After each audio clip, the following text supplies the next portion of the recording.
네,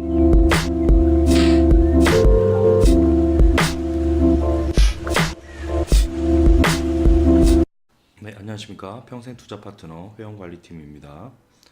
네, 오늘은 기업의 안정성을 나타내는 재무상태표에 대해서 알아보도록 하겠습니다. 재무상태표를 보시려고 한다면 제가 어저께도 말씀드렸다시피 기업 정보에서 여기 재무제표에 들어가 보시면요, 여기서 이제 첫 번째는 손익계산서가 나오고 이제 두 번째 이제 재무상태표가 나온다고 말씀드렸습니다. 예, 이 부분에서 이제 확인하실 수가 있겠습니다. 그러면 현재 제가 CS 윈드라는 종목에 자산과 부채, 자본이 나와 있는 재무상태표를 지금 펼쳐봤고요. 재무상태표는 이제 기업의 재무상태를 나타내는 것이겠죠. 그래서 자산, 그리고 부채, 그리고 자본, 으로 크게 세 가지로 구성이 되어 있습니다. 앞서 이제 손익계산서라는 것이 위에서 이제 손익계산서가 성장성에 대한 기업의 성장성을 나타내는 것이라면은 재무상태표는 기업의 자산 그리고 부채 등을 통해서 기업이 얼마나 안정적으로 운영이 되는가, 예, 안정적으로 운영이 되는 것을 이제 운영이 되는지를 한눈에 보여준다라고 할 수 있겠죠. 네, 기업의 자산은요, 기업의 자산은 유동자산과 비유동자산으로 나뉩니다. 네, 그러면은 말 그대로 유동성이 있다라고 해서 유동자산이죠. 유동자산이라고 하는 것은 기업이 1년 이내에 기업이 어떤 이제 현금화할 수 있는 자산이에요. 예, 그렇기 때문에 대개 현금, 그리고 단기예금, 그리고 어떤 유가 증권이나 혹은 이제 매출 채권, 혹은 이제 재고 자산으로 이 등등으로 이제 나뉠 수가 있겠고요. 여기 보시면 유동자산을 또 클릭을 해보시면 제가 말씀드렸던 재고자산 부분도 확인되실 수 있겠고, 매출 채권도 여기 확인되실 수 있겠고, 네, 현금성 자산 뭐 이런 부분도 다 확인되실 수 있겠습니다. 네, 그럼 매출 채권이라고 하면 이제 외상 매출금과 뭐 어음 같은 것들이 있겠고요. 외상 매출, 그리고 어음, 외상 매출금과 어음들은 이제 매출 채권으로 이제 간략하게 알아두시면 되겠고, 재고 자산은 판매를 이루어지기 이전에 어떤 보유했던 자산이겠죠. 판매 이전의 보유 자산들, 네, 그런 부분들을 여기 이제 유동 자산 부분에서 확인을 하실 수가 있겠고요. 그리고 나서 이제 기업이 이제 유동자산이 이제 단기에 현금화가 가능한 자산이기 때문에 기업이 어떤 그 단기 유동성의 부족을 겪을 경우에 부도 위험에서 벗어나게 해주는 안정망 역할을 하겠죠. 네, 그래서 통상 기업의 입장에서는 유동자산이 많은 것이 좋으나 그 부채 비율에 맞춰서 적정 유동자산을 보유하는 것이 기업 운용에 당연히 유리하겠습니다. 왜냐하면 이제 유동자산이 아무리 많아도 그 적정 이제 유동자산을 보유하는 것이 기업 운영에 유리한 것인데, 이를 제대로 활용을 하지 못한다면, 유동자산이 많아서 제대로 활용하지 못한다면 그만큼 비효율적인 재무 운영을 나타내는 것이겠죠. 그래서 성장성 측면에서는 좋은 곳에 이제 투입이 돼서 그 회사의 이익을 실현할 수 있는 그런 좋은 투자처로 자산이 또 쓰여야 되는 부분들이 있겠는데, 당연히 그 현금성으로 언제든지 찾을 수 있는 그 자산으로 만약에 남겨져 있다면 재무 운영을 효과적으로 활용을 할 수 없는 것이기 때문에 성장성 측면에서 마이너스 효과가 될 수 있겠습니다. 그래서 기업의 어떤 성장률이 인플레이션을 따라잡지 못하는 경우에는 그런 또 구체적인 마이너스 효과가 있을 수 있겠지만은 전체적인 흐름을 이해하시면 되시겠고요. 이 통상 이제 적정 유동 자산이 기업의 그 총 부채를 모두 감당할 정도면은 기업의 운영에 큰 차질은 없습니다. 예, 그 말 뜻은 그 말대로 저 이제 유동 자산이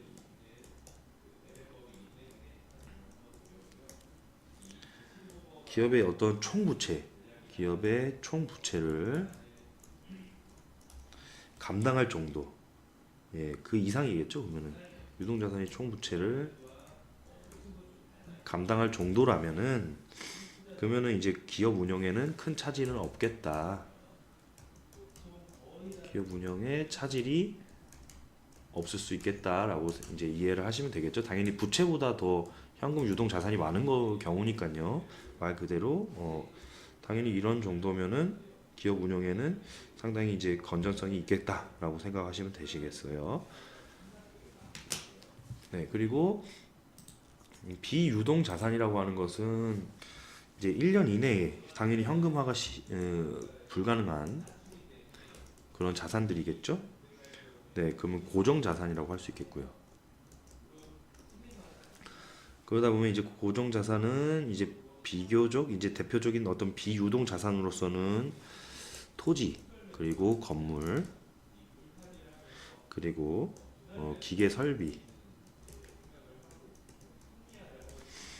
네, 그런 형성으로 그 구성된 그 형태가 보이실 텐데 유형 자산과는 이제 기업의 영업 활동이 아닌 투자 목적을 위해 보유 중인 투자 자산, 영업권, 기술 특허권 같은 무형 자산으로 무형 자산 등으로 구성이 돼 있습니다.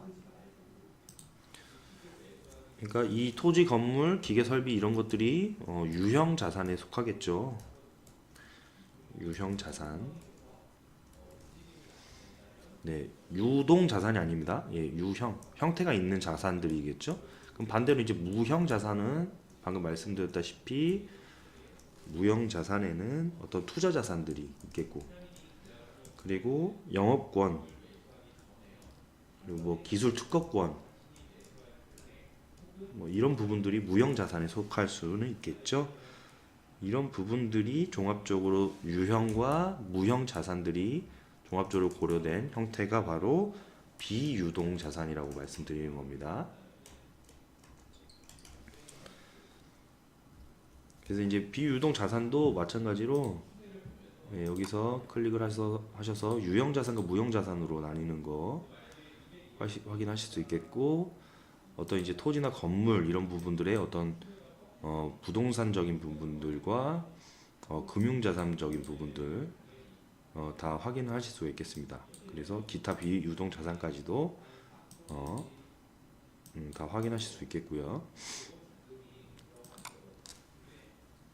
네, 기업의 부채는 이제 은행과 같은 그 금융권에 언젠가는 당연히 갚아야 되는 빚을 말하는 것이죠. 그렇기 때문에 유동부채와 비유동부채로 이것도 나눠지겠죠. 네, 부채는 유동부채와 비유동부채로 나눠질 수가 있겠고요. 그래서 이제 유동자산과 마찬가지로 유동부채는 기업이 1년 이내에 갚아야 하는 그런 부채를 생각하시면 되겠어요. 네, 단기성 부채라고도 하고요. 그래서 유동부채는 이제 여러 가지가 있습니다. 또 한번 클릭을 해보시면은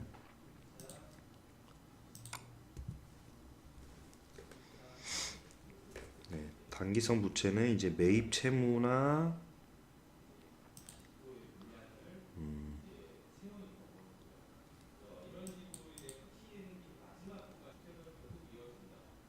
예, 매입 채무가 여기 있겠고요. 그리고 단기 차입금, 그리고 유동성 장기 부채가 있겠고, 네, 그 다음에 뭐 이런 부분들로 크게 구성이 되어 있는 그 모습을 확인하시면 되는데, 조금 용어가 좀 익숙하지 않으실까봐 부분적으로 조금 세밀하게 설명을 드리자면요. 매입 채무라고 하는 것은 어떤 원재료나 제품을 외상으로 구입한 외상 매입금과 어음으로 대금을 지급하고 만기 때 그러니까 만기 때 지급하기로 하는 그런 어떤 지급 어음들이 될 수가 있겠어요. 그래서 이제 단기 차입금이라고도 하는 것은 어떻게 설명드리냐면 금융권으로부터 이제 1년 이내에 상환해야 되는 어떤 차입금이라고 생각하시면 되겠죠. 단기는 또 차입금을 설명드렸기 때문에 단기는 또 1년 포인트가 있겠고요. 유동성 장기 부채라는 것은 비유동 부채 중에 이제 1년 이내에 상환해야 하는 부채입니다. 그래서 비유동 부채 중 1년 이내에 상환해야 하는 부채들로 구성이 되어 있습니다. 그래서 이제 비유동 부채라는 것은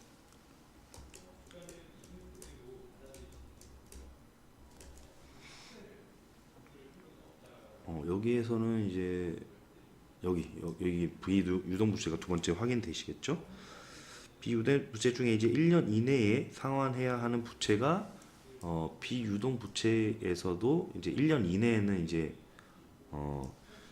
유동성 장기 부채로 생각하시면 되겠고, 그러면 이제 비유동 부채라는 것은 또 여기서 이제 클릭을 해보시면 확인하실 수가 있겠죠? 네, 1년 이후에 도래하는 장기 채무를 말하겠죠. 반대로 여기에서는 이제 사채와 장기 차입금이 가장 대표적으로 해당이 되시겠고요. 이런 부분들을 확인하시면 되겠고, 네, 그래서 제가 차입금을 설명을 드릴 때도 그 이자를 지급해야 되는 어떤 부채성으로 설명을 드렸죠. 그래서 이 부분에서 비유동 부채 부분에서도 이제 비유동은 장기니까 장기 차입금이라고 생각하시면은 이해하시기가 더 쉬우실 거죠. 그래서 이제 다음 차례는 또 자본 총계를 설명을 드려야 되는데, 자본 총계라고 하는 것은 이제 자산 총계에서 부채 총계를 빼면 이제 자본 총계가 구해진다라고 생각하시면 되는 거고요. 자산 총계에서는 이제 유동자산과 당연히 비유동 자산이 더해지면은 자산의 어떤 총 합이 나오겠죠. 예, 자산 총계를 구할 수 있겠고요. 부채 총계는 또 유동 부채와 비유동 부채를 나타낸 거시겠죠. 이런 총계들을 자산 총계에서 부채를 당연히 빼는 것이 자본이라고 제가 몇 번이고 이제 설명을 드렸던 부분들이 이런 부분들을 확인하실 수가 있겠죠. 자산은 부채, 자본 이렇게 나뉜다. 기업의 총 자산에서 이 부분들이 더 들어가는 것이 이제 자본 총계는 이제 자산에서 부채를 뺐기 때문에 자본이 구해질 수 있겠고요. 네, 그러면 총 자산이라고 하는 것은 부채랑 자본이랑 다 포함되는 모습들을 또 확인하실 수가 있겠죠. 네. 네, 그렇기 때문에 이제 따라서 자본 총계가 크다고 하는 것은 여기 부분에서 확인하실 수 있겠죠. 자본 총계가 크다고 하는 것. 이것 즉슨 이제 기업은 자산이 많고 그 자본 총계가 크면 클수록 기업이 어떤 자산이 많고 그리고 부채가 적다는 것이죠. 네, 비교적 부채가 적은 모습들 그런 것들을 의미하기 때문에 재무 상태가 우량한 것으로 해석할 수 있겠죠. 네, 그래서 이것은 이제 곧 기업의 재무 상태가 우량한 것으로 해석되기 때문에 또 투자가 가능할 수 있는 측면을 바라볼 수 있겠고요. 그래서 기업은 자산과 부채를 통해서 내실을 다지고 규모를 확장시키게 되는 것이기 때문에 자산이 많으면 많을수록 기업은 안정성을 우수하다는 것은 뜻하기도 하는 것이죠. 안정성을 나타낼 수 있다는 것, 안정성이 우수하다는 것 반대로 이제 부채가 많다면, 부채가 많다면 당연히 기업은 항상 부도 위험에 노출이 되고 있기 때문에 투자도 지양해야 되는 그런 형태가 만들어지겠고요. 예를 들어서 이제 1년 이내에 1년 이내에 현금화가 가능한 유동 자산보다도 당연히 이제 1년 이내에 갚아야 할 유동 부채가 훨씬 많다면요.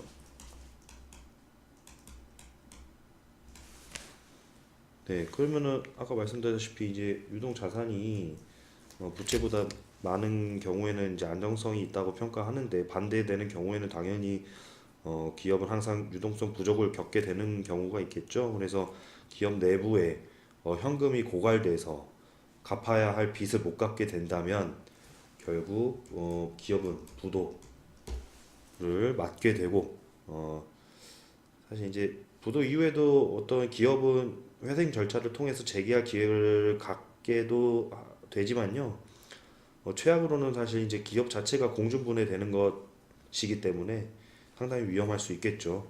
그래서 무엇보다 기업 운영에 있어서는 부채가 가장 큰 걸림돌로 작용합니다. 그래서 실질적으로 부채 비율을 확인을 하시는 그런 경우도 상당히 많겠죠. 네, 그래서 이제 특히 자기 자본 대비해서 부채 비율이 높다면 그만큼 기업의 재무 상태가 불량한 것으로서 투자의 위험성이 크다라는 것은 더 강조해도 뭐 지나치지 않겠습니다. 그래서 이제 굳이 재무제표 분석에 따른 어떤 순서를 정해보자면요. 굳이 정해보자면 우선적으로는 이런 안정성을 체크하기 위해서 어떤 투자에 있어서는 항상 그 리스크 헤지가 가장 중요한 것이기 때문에요. 안정성을 먼저 체크하기 위해서는 당연히 여기 이제 그 재무 상태표를 먼저 체크를 할 수가 있겠죠. 이게 이제 아까 말씀드렸던 대조표라고도 합니다. 네, 그 다음에 저번 시간에 말씀드렸던 손익 계산서를 두 번째 확인을 한 다음에 안정성이 체크되고, 두 번째 이제 성장성을 체크하기 위해서 손익 계산서를 살펴보는 것이 기본 순서라고 할 수 있겠죠. 그래서 이제 설령 투자하고자 이제 하는 그런 기업의 매출이 증가 추세가 있고, 그리고 영업이익이 흑자를 기록하더라도 부채 비율이 높거나 유동 부채가 유동 자산을 넘는 경우, 제가 아까 설명드렸던 유동 부채가 더 큰 경우, 유동 자산보다도요.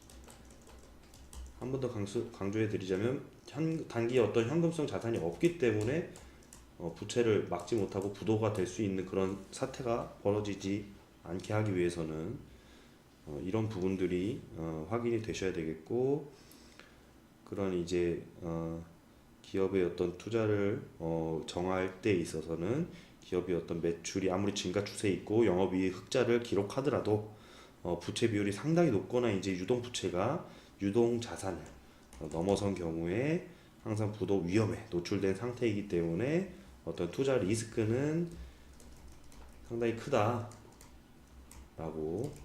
생각하실 수 있겠습니다. 그래서 이런 점들을 상기하셨으면 좋겠고요. 네, 그래서 지금 제가 검색 중인 그 CS 윈드라는 기업은요, 현재 잠시만요. 네, 현재 유동 자산이 2017년 2분기까지의 실적에서는 유동 자산이 2,200억대로 형성돼 있고 유동 부채는 873억으로 형성돼 있어서 유동 자산이 더 크고 기업의 어떤 안정성이 보일 수 있는 그 측면으로 확인하실 수 있겠고요. 네, 이런 부분을 체크를 해서 일단은 그 다음에 이제 성장성을 바라볼 수 있겠죠. 그 다음에 네, 그러면은 이제 저희가 배웠던 점들을 토대로 여기 스냅샷에 보시면은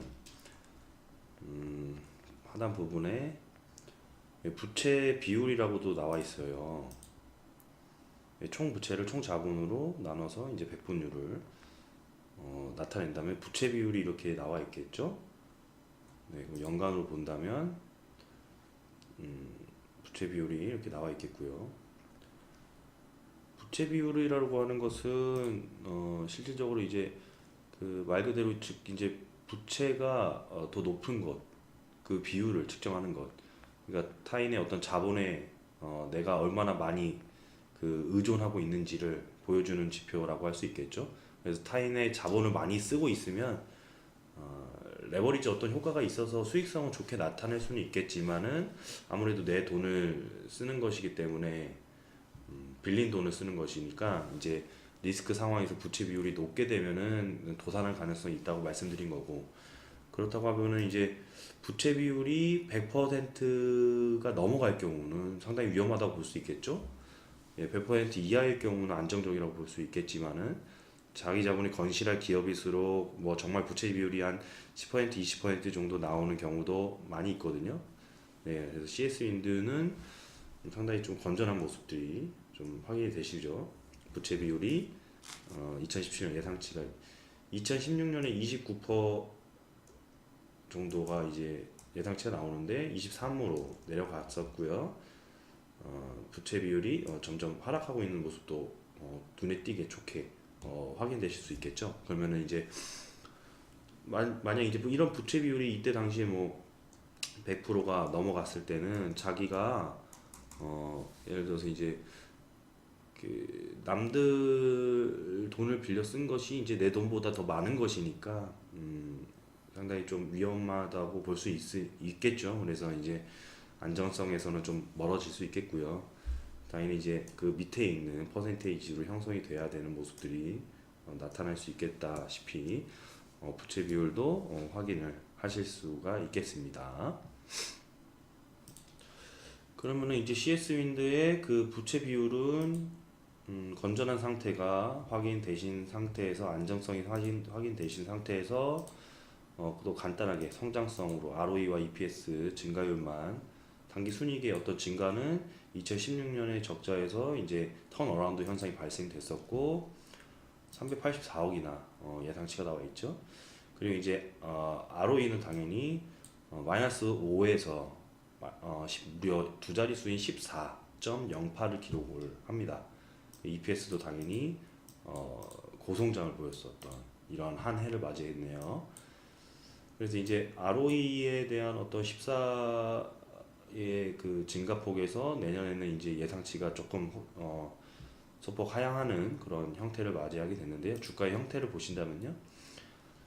예, 일단은 뭐 주간 차트로 확인을 해보신다면 2017년, 2016년 선반영되는 것을 이제 측정을 해봐서 2016년 하반기나 2017년 상반기 부분에 투자 가능한 자리들을 좀 눈여겨서 볼 수 있어야겠죠. 2017년에 그 예상치가 좋게 나오기 때문에.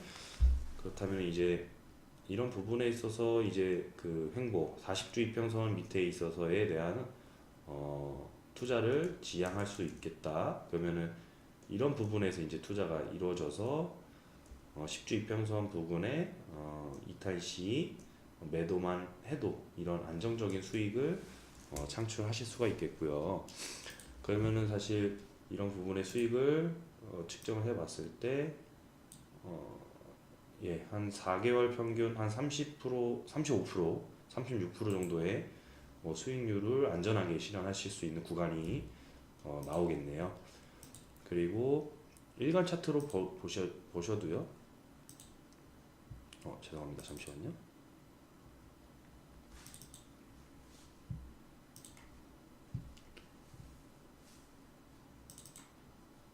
잠시만요. 죄송합니다.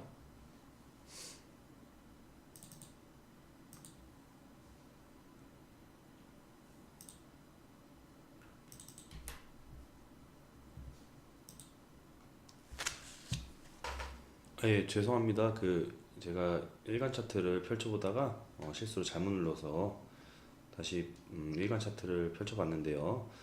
이날에 이제 2017년 이제 5월 달에 8일 그리고 10일 이 구간에서 거래량 측면에서도 상당히 의미 있는 모습들이 나와줬던 게 네, 그 보합 단계에 있던 거래량의 현상들이 증가를 했고요. 그다음에 이제 확신 매수자들의 시장 참여가 더 높았던 모습들 이 구간에서 나와줬죠. 네, 그 다음부터 이제 200일 이평선의 어떤 돌파 부분이 나왔었던 부분들이 확인되시고요.